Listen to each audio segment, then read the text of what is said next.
जय जिनेंद्र आप सभी लोगों को। आई थिंक आप सब लोग बहुत अच्छे होंगे। और जैसा कि मैंने आपको मेरे टेलीग्राम चैनल पर पूछा था कि बच्चों आपको अब मुझसे कौन सा वीडियो चाहिए, तो मैक्सिमम ऑफ दी स्टूडेंट्स ने रिप्लाई किया था कि मैम हमको 60 प्लस कैसे लाएं हम लॉ में, ये हमको पता करना है। तो आज उसी से रिलेटेड मैं आपको कुछ बातें बताने वाली हूँ। पर हाँ, अगर आप इन बातों को 100% फॉलो करोगे तभी आपको वो एग्जामिशन वाला रिजल्ट मिलेगा। अदरवाइज अगर आप इनको फॉलो नहीं करने वाले हो, आप बस यूं ही कर रहे हो कि मैम हम तो 40 में ही खुश है, तो फिर आप इस वीडियो को मत देखो। तो ये वीडियो आपके लिए कोई काम का नहीं है। तो हम वीडियो को बिना टाइम वेस्ट करे स्टार्ट करते हैं।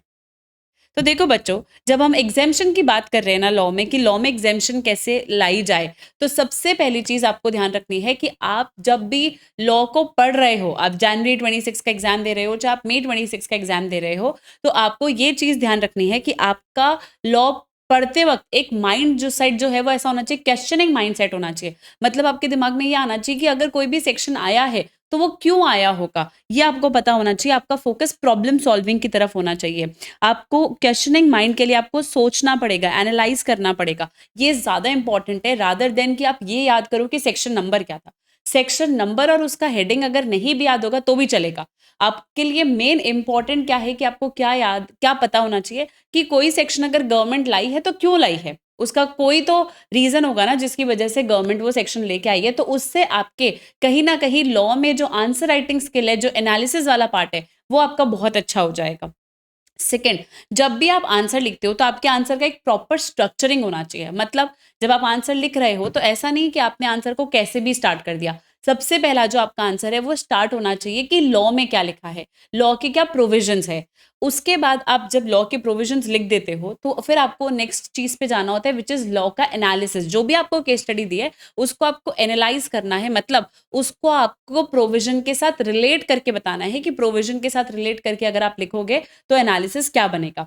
लास्ट में आपको कंक्लूड करना है कि आपका ने जो आंसर दिया है वो सही है या गलत है। मतलब क्वेश्चन में जो भी पूछा है उस पर्सन ने सही किया है, गलत किया है, कंपनी ने सही किया है, गलत किया है। That is your conclusion part. अब इसमें भी बच्चे एक गलती हमेशा करते हैं, वो आंसर को बहुत लंबे लंबे पैराग्राफ्स के फॉर्म में लिख देते हैं, जैसे आईसीआई में दिया हुआ है। तो मैं आपको बोलती हूँ कि आपको एग्जाम में भले आईसीआई मॉड्यूल में क्या भी दिया हुआ हो, आपके आईसीआई के सजेस्टेड आंसर्स में भले ही पैराग्राफ्स दिए हुए हो, बट आई विल सजेस्ट कि आपको आंसर, इवन प्रोविजंस वाला पार्ट, इवन एनालिसिस वाला पार्ट आपको पॉइंट फॉर्मेट में लिखना चाहिए। उससे होता क्या है, जो अब आप आंसर पॉइंट फॉर्मेट में लिखते हो तो जो चेकर है ना उसके दिमाग में डायरेक्टली वो पॉइंट उसको दिखता है, और उसमें अगर आप चीजें अंडरलाइन भी करोगे तो आपके कहीं ना कहीं मार्क्स आने के और चांसेस बढ़ जाएंगे।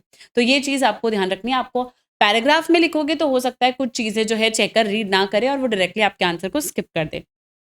थर्ड चीज जो आपको करनी है, क्योंकि अगर स्पेसिफिकली सीए इंटर वाला स्टूडेंट है तो उसको तो ये करनी ही करनी है। और अगर आप सीए फाउंडेशन वाले स्टूडेंट हो तो आपको बहुत ज्यादा केस स्टडी करने की जरूरत नहीं होती। पर हाँ, आज के अभी भी आईसीआई सीए फाउंडेशन में थोड़ा बहुत केस स्टडी देती है, पर वो इजी होता है तो आप समझ सकते हो। पर सीए इंटर वाले के लिए तो ये कंपलसरी है कि आप जितने क्वेश्चन मैक्सिमम कर सको, जितनी केस स्टडी आप ज्यादा से ज्यादा सॉल्व करोगे, उससे आपका आंसर राइटिंग स्किल इंप्रूव होगा। और अगर आपका आंसर राइटिंग स्किल इंप्रूव होगा तो आप प्रोविजन, एनालिसिस, कंक्लूजन जो एग्जाम में वो आप बहुत अच्छे से लिख के आ पाओगे। तो आपको इस चीज का बिल्कुल ध्यान रखना है कि आपको बहुत सारे क्वेश्चन सॉल्व करने हैं, सिर्फ रीडिंग से काम नहीं होगा। फोर्थ, ये सबसे बड़ी गलती है जो बच्चा करता है। क्या गलती है मैम? ये गलती है कि बच्चा क्या सोचता है कि जो मेरे को 6 क्वेश्चन अटेम्प्ट करने हैं तो उसमें वो क्या सोचेगा कि सबसे जो क्वेश्चन मेरे को सबसे अच्छा आता है उसको मैं सबसे पहले करूंगा और उसमें मैं बहुत अच्छे से आंसर लिखूंगा। मतलब जो क्वेश्चन उसको सबसे अच्छा आता है उसने स्टार्टिंग में उसी क्वेश्चन में मैक्सिमम टाइम दे दिया। मतलब 3 घंटे में से सपोज आपने 45 मिनट्स एक ही क्वेश्चन को दे दिए जो आपको सबसे अच्छा से आता था। अब इससे होगा क्या, प्रॉब्लम क्या होगी? इससे प्रॉब्लम ये होगी कि आप बाकी क्वेश्चंस को उतना अच्छे से टाइम नहीं दे पाओगे।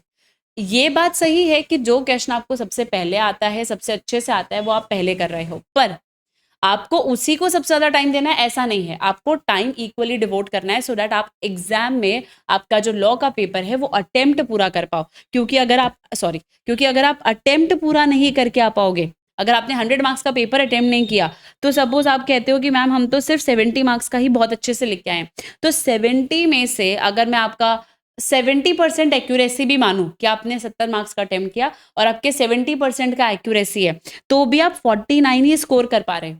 समझ रहे हो मेरी बात को? तो इट्स बेटर कि आपका एक्यूरेसी जो है वो कितना होगा, कितना नहीं होगा। इसी के लिए मैं हमेशा बच्चे को कहती हूँ कि आपको 100 मार्क्स का पेपर अटेम्प्ट करना है, तो उससे आपका जो मार्क्स एग्ज़ैम्शन आने के चांसेस है वो बहुत ज़्यादा हो जाते हैं। नेक्स्ट आपको क्या करना है, जब भी आप लॉ को पढ़ते हो तो लॉ को आपको सिर्फ 2 बार 3 बार नहीं पढ़ना है, आपको लॉ को 4 से 5 बार पढ़ना है और इवन 6 टाइम्स भी अगर आपको पढ़ना पड़े तो आप पढ़ो, ठीक है? होता क्या है, आपने ये सुना होगा कि हर सब्जेक्ट को 3-3 बार कर लो, इट्स सफिशिएंट एग्जाम के लिए। ये प्रैक्टिकल के लिए ओके है कि आपने प्रैक्टिकल सब्जेक्ट को 3 बार कर लिया, चलेगा। पर जब आप थ्योरी पे आ जाते हो जिसमें आप ऑलरेडी उतना अच्छा कॉन्फिडेंस फील नहीं कर रहे हो, तो वहाँ पे ये कंपल्सरी है कि आपको थ्योरी सब्जेक्ट को बच्चों 4 टू 5 टाइम्स एटलीस्ट रीड करना है, वो बहुत ज़रूरी है आपके लिए। अब नेक्स्ट आपको ये ध्यान रखना है कि व्हाट एग्जामिनर वांट। जब भी आप आंसर लिख रहे हो तो ये सोचो कि अगर आप किसी की कॉपी चेक कर रहे होते तो आपको कैसा आंसर चाहिए होता? आप उसकी कॉपी में क्या देखते, क्या देख के मार्क्स देते? तो वही सेम चीज़ आपको अपनी कॉपी में भी करके आनी है। आपको अब इसमें सबसे पहले एग्जामिनर को क्या चाहिए? राइटिंग जो है वो आपकी समझ में आनी चाहिए उसको। सेकंड, आंसर अगर पैराग्राफ फॉर्मेट में नहीं होगा तो ज़्यादा बेटर है। मतलब आंसर जो है वो किस में होना चाहिए? पॉइंट फॉर्मेट में होना चाहिए। कीवर्ड्स आपको अंडरलाइन करके आने हैं, है ना? मार्क करो कीवर्ड्स को। और जितना हो सके आप क्या करो, आंसर पेपर जो है वो पूरा अटेम्प्ट करने की कोशिश करो, तो वहाँ से आपके एग्ज़ैम्शन लाने के जो चांसेस है ना बच्चों, वो बढ़ जाएँगे। तो बेसिकली आपको ये कुछ बातें हैं जो ध्यान रखनी है, जिससे आपको एग्ज़ैम्शन मिलेगा ही मिलेगा।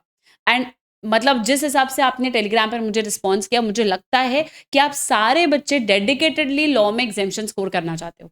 और अगर आप लॉ में डेडिकेटेडली एग्ज़ैम्शन स्कोर करना चाहते हो, तो मुझे कमेंट सेक्शन में लिख के जाओ कि मैम हमारे लॉ में 60 प्लस आएँगे, 60 प्लस इन लॉ। आप ये कमेंट सेक्शन में लिखोगे तो आपके डेफ़िनेटली जो है, आपके लॉ में मार्क्स जो है, जो आप सोच रहे हो कि मैम हम तो 40-50 में खुश हैं, तो आप 40-50 में खुश नहीं हो, आप 60 प्लस लेके आओगे। तो आज के लिए इतना ही। अब हम मिलेंगे नेक्स्ट वीडियो में। Till then all the best everyone and take care, have a nice day.